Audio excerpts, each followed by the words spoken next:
Hi. Hi.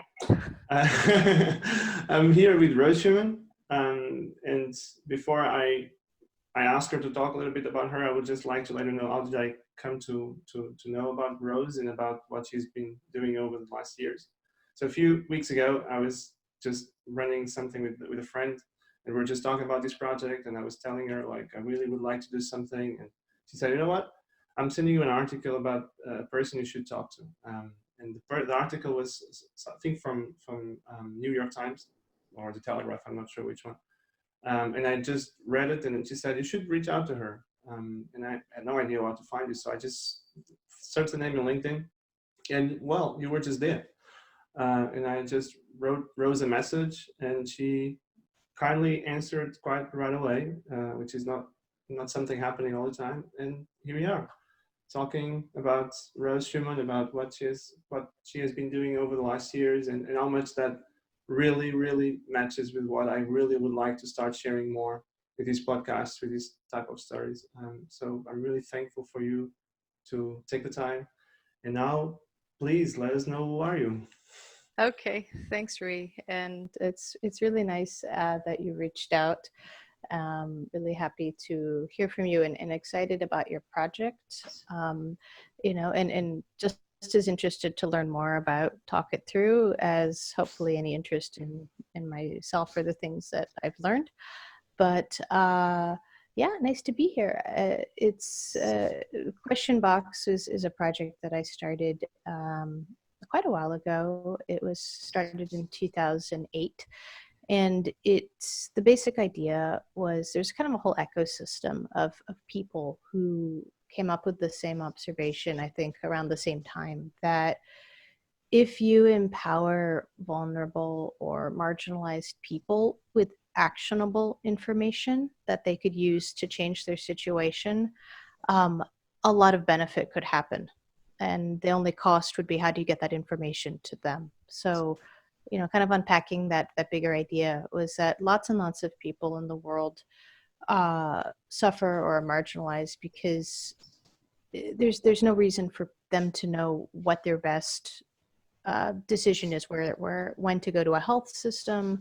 Um, you also hear about like what the price is of things in markets or where the market is, but lots and lots of decisions that people make are because you can look it up or people who are experts. And when you can't look it up and you don't know people who are experts, you tend to either not act in the right time or you don't know where to go or what to do. And then unfortunate things happen because of that. And a lot of us, in different ways, we're all realizing that with the mainstreaming of the internet and the growth of mobile phone connections, there were now ways that you could at least somewhat affordably reach out to people that you didn't have to know directly and they didn't have to know you directly anymore. And you could start to think of it as a service, like a public good, or some people tried to turn it into a business, but they all had the same idea that people have a lot of hunger for knowledge. And if they could get it and make new choices, then good things could happen and bad things could be avoided. So in Question Box, what we did is we spent several years putting up public telephone boxes in rural and marginalized communities so that people could just pick up the phone and make a free connection to someone who was sitting in front of the internet or had a big database of information about, say, like agriculture, and ask them really specific questions where there was no answer locally available, and then make their choices based on this expertise. I mean, for example, in a lot of places, you're never going to find an agronomist, which is an agricultural expert, in your community when you're having a problem. And a lot of people's entire survival and livelihood, for instance, are based on farming. And when a disease kicks in, for instance, or if they're having trouble getting enough water, or if they need better fertilizer or whatnot, usually there's nobody around who actually might know the best answer, or at least a really good one. And then that moment of time passes, and the results can be actually quite both avoidable and devastating. So what we did for many years was set up systems so people like those farmers could actually get information right away or really soon that they could use to make decisions that could then change or save or help their lives. So that was the kind of the big idea and the crux around it in Question Box. And again, we were really part of a cohort of many other organizations and entities and innovators that were all working on different ways to solve this problem all at the same time. So you kind of created almost an analogic network, social network. Yeah, yeah. And it was a neat time. I mean, there was just a pretty big group of us, and we would meet in different cities sometimes, and all were working in parallel. It was pretty cool. Um, and over time, I think when you look at the cycle of innovation, um, it starts in the margins a lot of the time, and then as experiments happen and things get worked out and value is demonstrated, they gain credibility and acceptability, and you can make a case for them. So we did a lot of that early pioneering work to make that case, I think as a kind of distributed collective. And then over time, this has moved deeper and deeper into the center of government and into corporations and into very large scale philanthropy and development, in terms of, instead of being a strange thing on the side, um, connecting people with information and knowledge they need is now a big, accepted, well-studied, mainstream activity in many different sectors. So it actually has kind of been a successful movement that, you now go to some of the biggest foundations in the world. I was in the office of one recently, and the video they're playing in the background is all about mobile phone systems to get knowledge to work, to agronomists and agriculturists about market prices and trusted markets. And it's like stuff that we, as I think a very large distributed collective, were testing out, many years ago, and to see it taken up and then get the resources behind it and also devolved to local actors in their own countries means it's really been an incredible, extraordinary success involving thousands, if not hundreds of thousands of people along the way. Um, and it's really interesting to hear the impact that potentially this project may have created over time. But and I'm thinking about myself when I'm thinking about things to do and new projects to create. It's a very painful journey to come up with Mm-hmm. something that makes any sense in my mind. Mm-hmm. How did you come up with this? Is it something that you heard, something that you thought of yourself? Yeah, Where did this I come bet. from? How did it come from? It came from a 4-hour brainstorming session with the notebook. Um, let's see. I sat down. Um, I was having conversations at that point with some very, very, very large internet corporation types, very early ones, that they were thinking about how they wanted to change the world. And I walked away from that thinking, sort of as like almost like a mental challenge, like how would you bring the internet to grandma? I mean, you can kind of boil a very complex thing down to something simple, but it kind of is like threading. It's like a needle, the eye of a needle. If you can thread it through that, then there's something interesting there. So sat down with a little notebook. I can actually remember it. It was metal covered, interesting notebook that flipped open and that you could put in, kind of flip paper. So it almost looked like you were a stenographer or something, or a reporter on the scene. But I just sat with a pencil and started sketching out and writing ideas for many hours. And eventually, I mean, a lot of interesting creativity, I think, comes from juxtaposing things that aren't related. And the image came to my head of my university campus years ago. Used to have emergency boxes that you could push and like connect to security or whatnot if you had trouble. And I thought of the physicality of that hardware. And I thought, you can make voice through that hardware.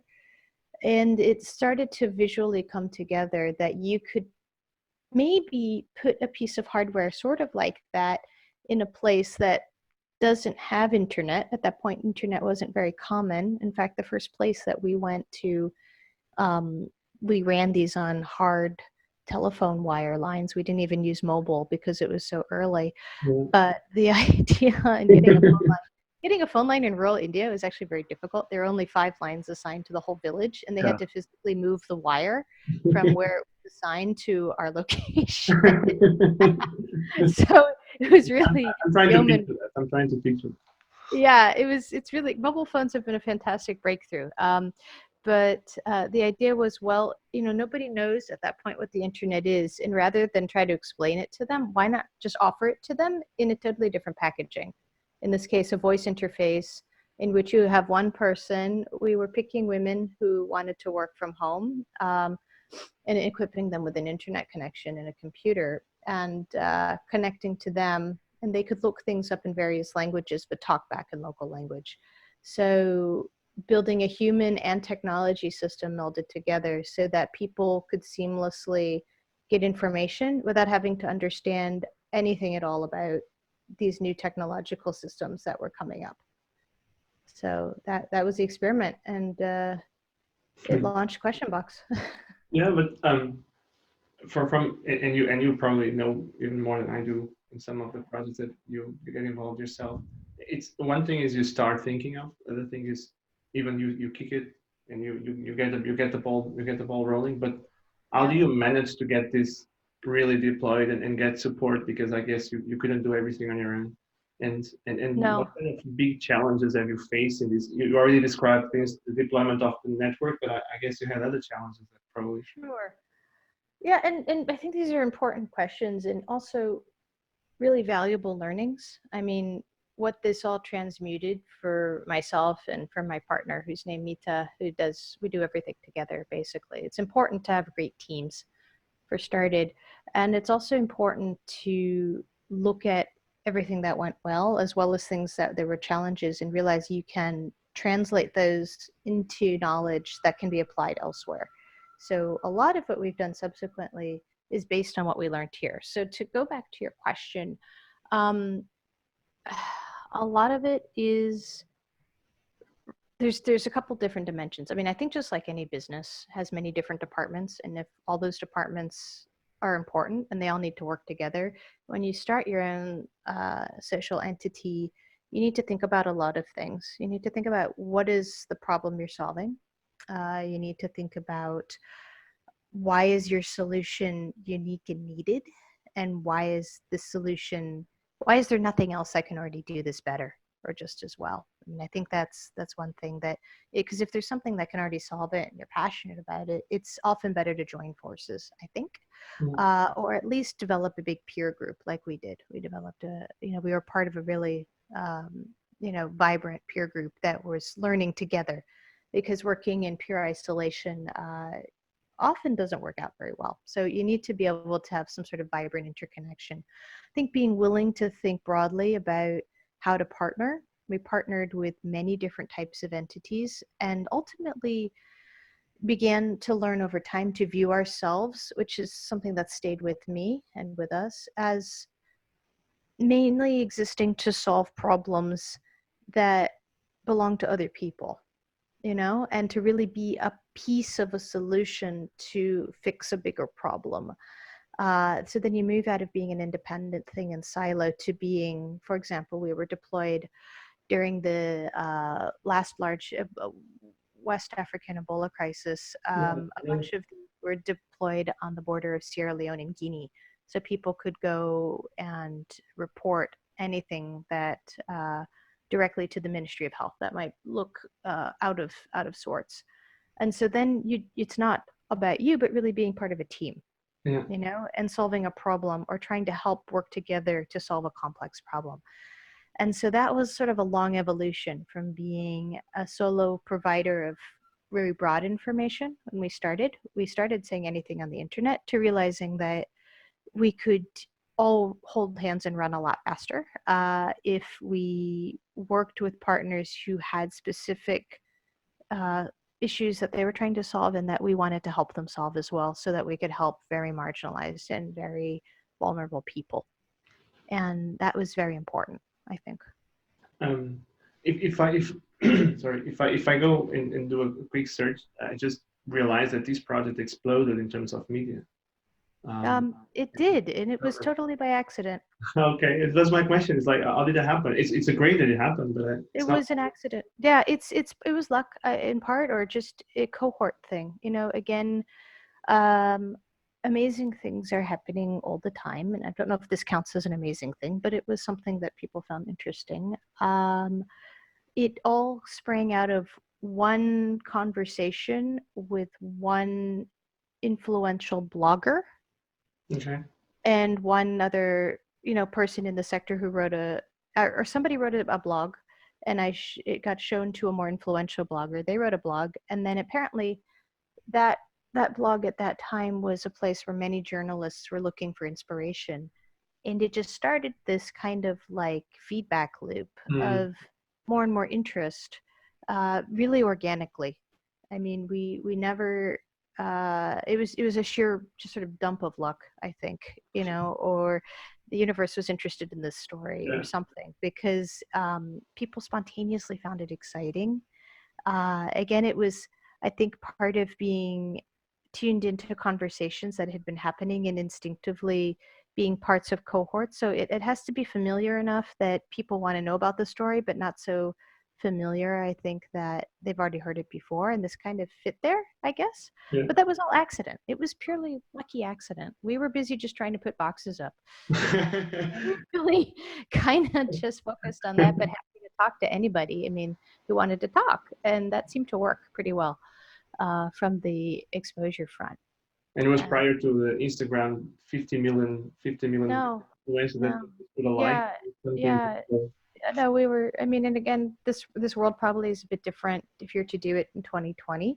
Yeah. But attention economy, I think, is shifting really rapidly. And even 10 years ago, the way that worked is different than the way it worked 20 years ago, and it's different than it works today. So you have to adapt to that. But in our case, we were just really naive and did something that people really were excited about. Yeah. So I think that what was you just said now, it's a good intro for what I one of the things. Well, first, and I think for people to understand this project, of course, the way it was created, the conditions have changed, right? So I would say, as you already mentioned to me before we talked, because of the smartphones and the access to networks, it's much easier today. The project conditions are not the same as 10 years ago. So um, I think you mentioned that this is now more kind of paused, as we knew it. Um, but you keep on working on other things, right? yes, yeah. Technology So I related think, things. yeah. No, so as to your point, again, if you look at this as sort of one big ecosystem, we played the part of being initial parts of that group of proof of concept, that this was an important observation, that people need information, and when they do, you can get manifold impact out of it. And over time, that's mainstreamed, and it should mainstream, because these are huge, like society wide, countrywide, region wide problems that need heavy lifting Mm-hmm. to properly, channel this observation into something that has this substance underneath it. So we're very happy with it all kind of turning out and the thesis proving correct. And in the process of it, we learned a lot about how do you introduce new things into established situations, which is pretty complicated and requires a lot of dimensions to be kept track of at once. And in the process, we became a very trusted special projects support. We started a company called Brightfront Group, Mm-hmm. growing a lot out of this knowledge, as well as my partner's knowledge in startup. She was a vice president at MySpace when they had 400 million users, and at the time was the largest social network. So Okay. a tech background as well. And really helping many different entities in the UN in particular think about how to adapt and grow and take advantage of and do what they need to do better through innovation and technology.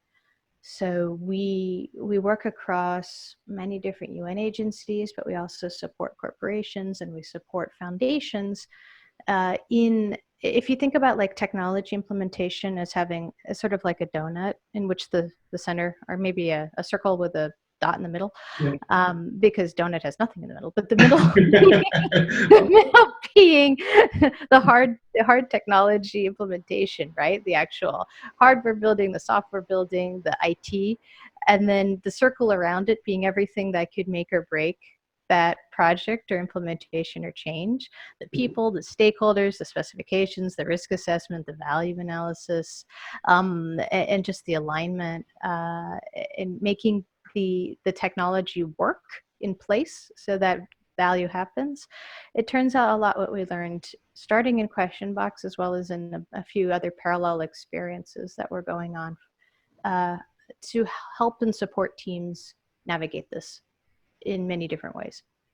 You know, So that turned into things like writing all the standard operating procedures, and now we're writing the global strategy for UN Global Pulse, which is the UN's global network of data and AI labs, for oh, instance. that's huge. Yeah. or um, or we've serving as the chair of Hyperledger, which is the sort of big open source blockchain protocol. Blockchain. Yeah, I building out their public sector special interest group community and chairing that for a year and a half, or helping the World Bank understand all the development implications of UAVs, which are also called drones, which unfortunately have turned into a two-sided thing, Yeah. in terms of for good and for not good.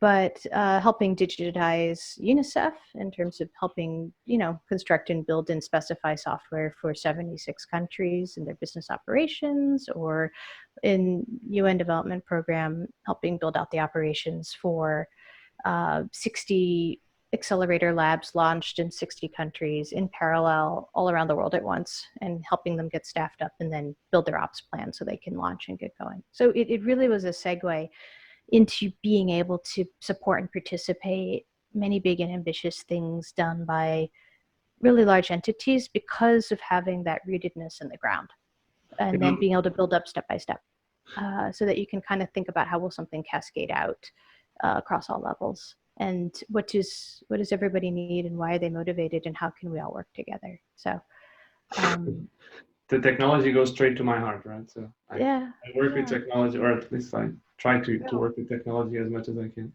yeah. Though we just move containers. What do you mean you just move containers? It's super complicated and super interesting, actually. My dad was a transportation consultant, so ah, moving containers is super critical, and I usually keep saying to people when I talk about our business that it's, though a lot of people don't think about it, this is influencing a lot of people's life on the day to day. yes, yes. It's the thing that's in the background that makes everything work, and nobody understands it. Yeah, it's just there. It's super important. Yeah, it's But really complex. you made a comment that is super interesting. You mentioned that the society 10 years ago was different, and the society 20 years ago was probably different than 10 years, and 10 years Mhm, from now will probably be different. Right?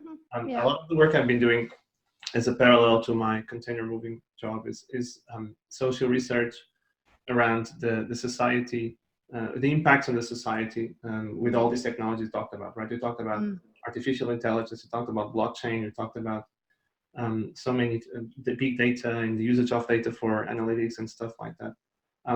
But you also said something I think is interesting. You said that technology could sometimes can turn to be something that can be almost used as a weapon. It just reminded me of a book I was reading a few weeks ago from Brad Smith from Microsoft, The Tools and Weapons.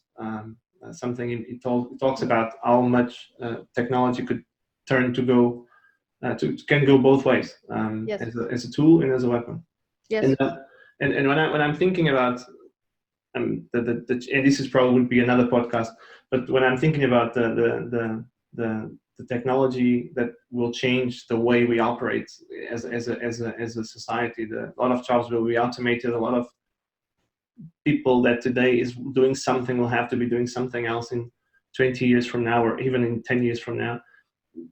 What do you think? And of course, I'm not asking you to now make a big thesis about it, but what do you think is the biggest impact we're going to have in terms of people way of thinking on jobs and living and stuff like that, which is a very philosophical Mm. question, but it's the ones I really usually like to talk. Yeah, no, and it's a great question, and a lot of people are grappling with it. And again, sort of stepping back and then stepping into the question. I mean, I think that again, when you're thinking about cohorts and movements, 10 years ago, it was, how are we going to make information, amongst many other questions, basically, how are we going to harvest and harness the capacity that's just popped through of internet and digital technology and mobiles? What is that going to mean for networked humanity? And now it's really, how are we going to grapple with AI? Crazy, crazy. It's, is it going to touch everybody's life down to the individual, like the telecommunications infrastructure revolution did? Is it going to just slowly replace things in the background and, be this diffuse process that is a speed we can adjust to? Will it's hard for us to size it right now, because it is, okay, so internet is interesting because it covers every single topic, but there's a certain boundedness to it in a weird way of okay, it's a method for connecting all of us with very many different types of information and applications, but you can kind of see that as like an analog to many things that existed before, but just done a lot better and a lot faster and a lot more efficient and a lot less time wasted. Or you can look at mobile phones and say it's like the telephone, but now everybody has one. With AI, it's like, well, it's really about, configuring how we do things in a very different way. And I think that nobody knows, but a lot of us are thinking about what might be the imagined changes that this could bring. And it's popping up in parallel, kind of like mushrooms, in many different conversations all around the world in parallel, which means that it's going to be a thing. It's very sticky, and it has a lot of potential to make the world work better. But in a way, there's, I think, a lot of concomitant fears about it sort of taking away the tangible nature of how we live and what we do and who we are. And it's an identity question as much as anything else of what is work? Why do we work? A lot of work is repetitive and maybe not very interesting. Is it actually going to be a liberating factor? None of us want to go back to the time before we had machines, for example, or very few. To the fact that you visit them on a vacation and take pictures of people who still live without machines because it's so unusual. But obviously, there's a lot of sort of tectonic shift that happens, and when things that are large and tectonic shift, things also get crushed as well. And we're very frightened about that, and I think not without basis. But I also think that it's not really a single point that you're going to be able to say stop. It's an organic process that's diffuse, right? Yeah. Yeah. The thing is that sometimes makes me think is how much are we as a globally and in so many different countries, how much are we thinking of this as an organic thing that has to happen, and we have to act on it to make sure that, because we can't prevent it, we just have to make sure that we do it right. And I think there are a lot of places that this is being discussed and addressed in the higher levels, but there are plenty of places that nothing is really being really thought through. and that is what I wondering is how much we can do, and myself included with the work I also do, is how much we can do to make sure that we also create the awareness that technology is great, but we also need to do our part to make sure that the education, the society is really prepared to embrace it to its full extent. Yes, no, agreed. And I think it's very hard because all of these different things are working on different timescales. Like the speed of educational change will always trail the speed of technological change. Mm-hmm. And then the speed of worker or, capability and capacity will trail both of those. So we're talking about things all working on very different time scales. And then you have to throw into that sort of that appetite for risk versus reward, which different societies place in different points. Yeah. How much do you think you have to lose versus how much do you think you need to gain?